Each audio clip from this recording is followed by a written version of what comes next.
Dito sa GCash, pwede raw hindi na bayaran yung niloan natin at magkano ba yung ina-offer na interest at hanggang magkano yung pwedeng i-loan. Pag-usapan natin yung mga detalye. By the way, kung first time mo sa channel natin, gusto mo pa ng mga online tutorial videos katulad nito, please click the subscribe button. Napakabilis ng approval ng pag-loan dito sa GCash. Wala pang isang oras o wala pang ilang minuto, nakuha ko na agad sa balanse ko yung hinihiram kong pera. Pumunta lang ako sa borrow at dito malalaman yung iba't ibang option natin. Kasama na yung G-loan. Kapag sinap natin yan, pwede tayong humiram ng up to 100,000 pesos, depende sa account sa GCash. At ito sa bandang baba, malalaman natin kung magkano ba yung interest at gaano katagal pwedeng bayaran. Ibig sabihin, pwede bang 2 years, 9 months? Pwede natin agad yan ma-check. So, pwede nyo nang i-open yung GCash app ninyo. Pero kung interesado kayo kung paano ba yung step-by-step guide, kung ano yung experience namin, at ano pa yung mga dapat nating malaman, especially sa promo na in-offer nila ngayon, ituloy nyo lang tong video na to. So, from here, scroll down lang kayo kasi may mga in-offer sila. By the time na pinapanood nyo tong video na to, possible iba na yung in-offer nila. So, mas maganda na i-check nyo para mas maging updated. Pero sa ngayon, may kasama na siyang insurance. Kung saan sinasabi dito na just in case na ma-hospital kayo na hindi bababa sa 3 araw, pwede kayo makakuha ng 500 pesos per day or 10% nung niloan nyo sa GCash. Just in case din na may mangyari na hindi inaasahan, katulad ng accidental death or permanent disability, ibig sabihin pwedeng na aksidente at nagresulta sa kamatayan o di naman kaya hindi na makapagtrabaho. Ang mangyayari is kung magkano man yung niloloan mo sa GCash, mapa 5,000, 55 or 100,000 pesos, automatically paid na yan because may libreng insurance. So, hindi natin to babayaran. At paano kung nakapagbayad ka na ng ilang buwan dun sa niloan at biglang nangyari nga yung accidental death or permanent disability? Ang mangyayari ay ibabalik yung binayad na amount doon sa beneficiary or sa pamilyang naiwan. So, paano mag-apply ng loan? I-tap lang tong get started.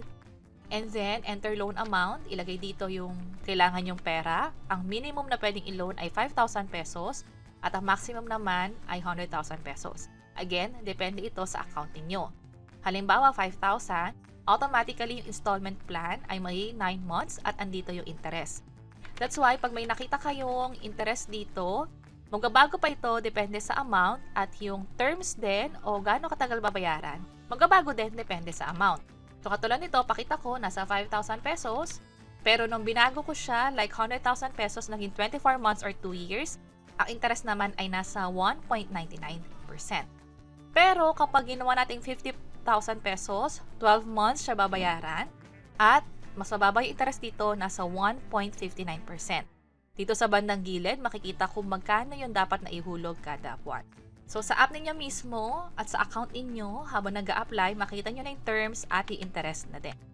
So, sa atin, ibalik natin sa 5,000 pesos. Ito yung babayaran ko kada buwan. Mag-i-start yung due o yung deadline ng pagbayad next month. Andito ulit yung ilang buwan babayaran at interest. And then sa pinakababa, merong 3% processing fee. By the time na pinapanood nyo to, possible iba yung processing fee o di naman kaya baka may promo na i-waive yung processing fee. So, ang pinakamakukuha ko lang talaga ay 4,850 kasi binawas na itong fee or processing fee nga. Kung sakaling ang kailangan nyo ay certain amount, halimbawa, hindi dapat bababa sa 5,000 pesos, i-adjust nyo na lang yung amount sa bandang taas para dito sa bandang baba, makuha ninyo ay nasa 5,000 plus na din. So, nakadepende sa inyo, basta ang increment ay nasa 500 pesos, walang butal na 100 pesos. Again, 5,000 yung minimum. Ang maximum ay yung loanable amount na nakita natin sa umpisa ng dashboard or yung nag-loan tayo. Sa akin, 100,000 pesos.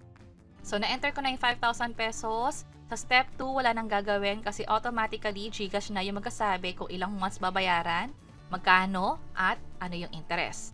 May free insurance ito. And then sa step 3, dito natin pipiliin kung ano yung dahilan ng pag-loan natin. Sa case ko, ang pipiliin ko emergency, pero pwede nyo piliin yung bills payment, travel, business, o iba pa.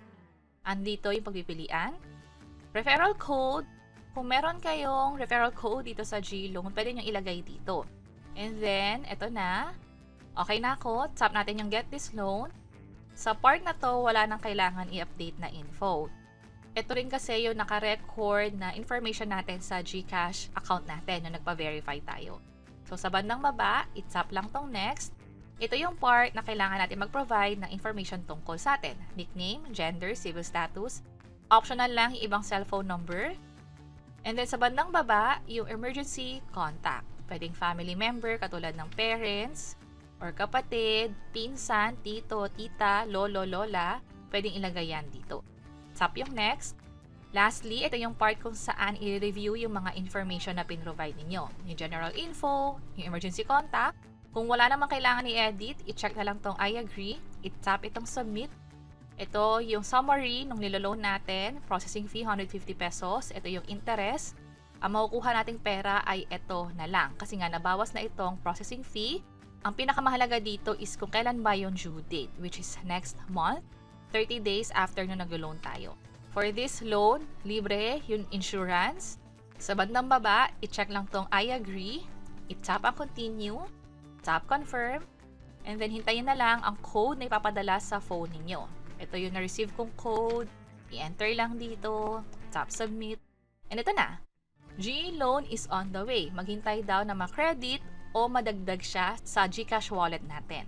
Sa akin, hindi na ako naghintay ng ilang minuto. Right away, nung pumunta ako sa wallet, kanina nasa 15,000 ito, ngayon nasa 19,000 pesos na. Kapag chinek nyo yung transaction, GE loan disbursement yung makikita ninyo. Pag sinap nyo yan, ito yung details, kailan pumasok at anong oras. Just in case na hindi nyo makita or hindi pa nagre-reflect yung niloloan ninyo, punta kayo sa inbox. And then notifications, dito nyo makikita yung pinadalang update ng GCash. Sa akin successful. Sa inyo, i-double check ninyo kung pareho din. Ito yung itsura nung notification nila na successful nga yung pag-loan. At ito rin yung free insurance. Ang maganda pa dito ay dito sa borrow ulit sa GE loan, dahil nakapag-loan na tayo pero hindi naman natin nasagad, pwede ulit tayong mag-loan. I-tap lang tong get another loan, ulitin yung buong proseso, at makakapag-loan ulit tayo sa GCash na siya mag-reflect doon sa wallet natin. Dito sa bandang baba, makikita yung loan details, yung mga due date, at magkano dapat yung bayaran. So sa mga succeeding videos, ipakita namin kung paano yung iba't ibang option ng pagbayad online sa GCash app or outside GCash. Ibig sabihin, hindi kailangan ng GCash, makakapagbayad ba tayo ng loan dito? At ano yung kagandahan kapag nagbayad tayo in advance. Pwede kasi tayo makakuha ng cashback. Pwede nyo i-check yung page or channel namin tungkol sa mga detalyeng yan. At sana, nakatulong tong video na to kung pakiclick ang like button at para sa iba't ibang mga tutorial videos. Pwede nyo i-check itong nasa baba. Sana makatulong. See you sa next videos. Bye-bye!